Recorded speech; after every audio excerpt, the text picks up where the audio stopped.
Flip the Script, Change Your Thinking, Change Your Life by Shemitria Smith. Chapter 3.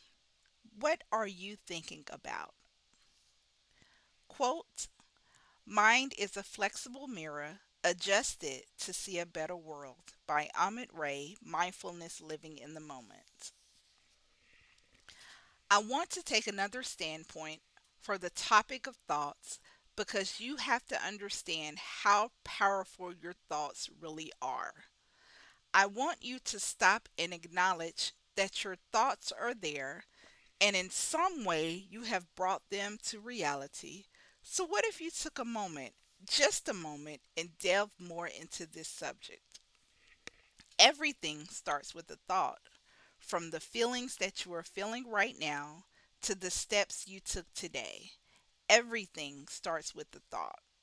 And since you know that, what are you thinking about? I don't know if you know this, but you think all day.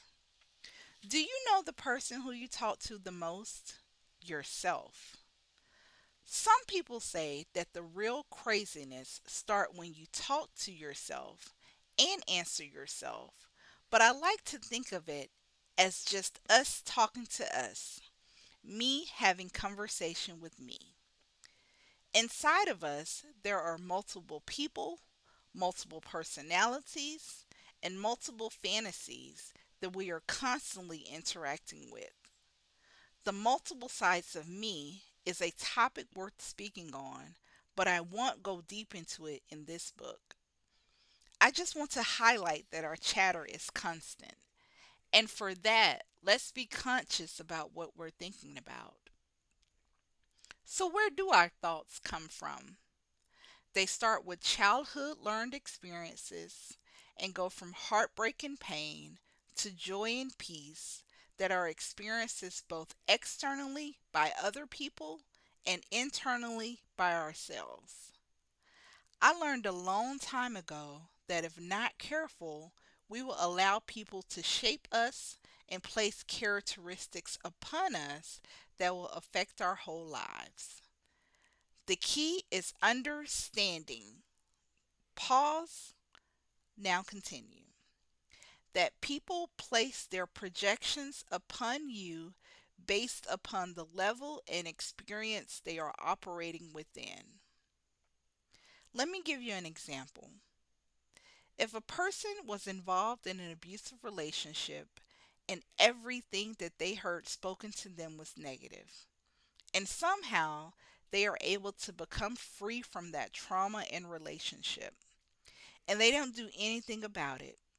A part of them, to some degree, has absorbed bits and pieces and what the other person has placed in them.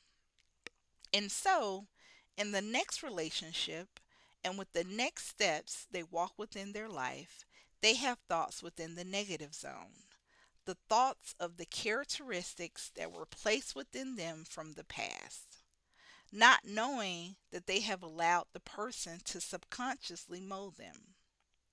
You have to get to a place of healing and discernment so that you can walk freely. And how do you do that?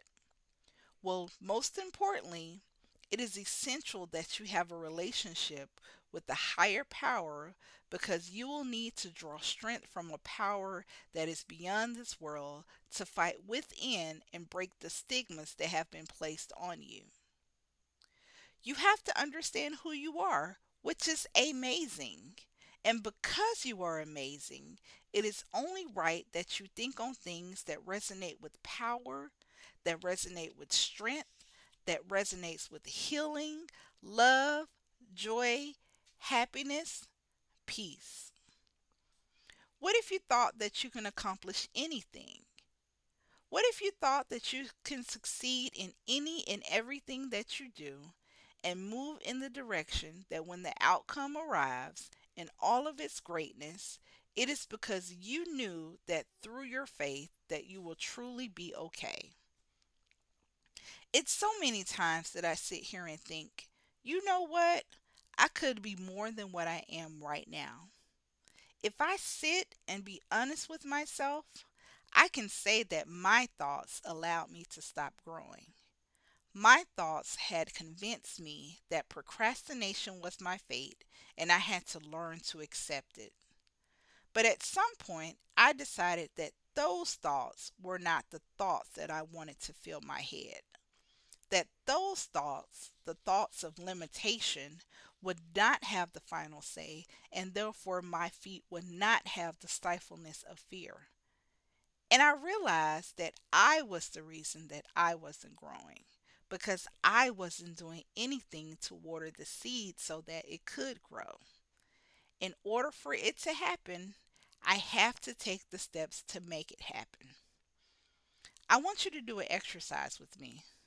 Whether you are reading or listening to this book, this is an exercise that can be done by all.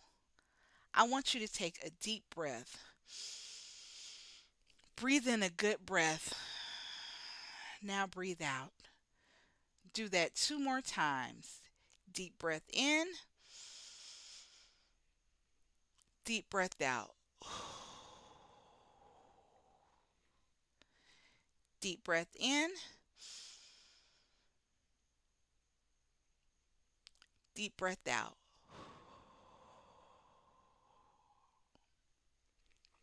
Now, I want you to tune into your mind right now. What are you thinking? Because I can guarantee that you are thinking. Is it positive or negative? Is it encouragement or doubt? Peace or fear? And once you have identified what you are thinking about, I want you to see what steps can you take to add some positivity in that moment. Flipping the script on your thinking can help you change how your perspective and outcome in life. Becoming aware of our thoughts help us to understand the thoughts that play in our mind, as well as the ability to stop and place soul-filling, mind-bending, peacekeeping, full and vibrant thoughts that will help us to succeed as we walk through this journey through life. Let me repeat that. Becoming aware of our thoughts help us to understand the thoughts that play in our mind, as well as the ability to stop and place soul filling, mind bending, peacekeeping, full and vibrant thoughts that will help us to succeed as we walk through this journey called life. Discussion question number one. What was the last thought you had that became a reality? Number two, if you had to think about the last time you created a reality in your head from a thought, how much time did you focus on it? How did it affect you physically? Action step. Have a good day today. Wake up with a smile, say good morning, and tell yourself, even if it is just for one day, that you will have a good day. Traffic, more time to listen to something motivational before you get to it. Train, good. The supplies are getting where they're going, so I know when I go to the store, they will have plenty. Extra cup of coffee? Yes, please. Go out of your way to have a good day, then great day, then amazing day. Like Luther said, if only for one night, it's a work in progress, but definitely achievable.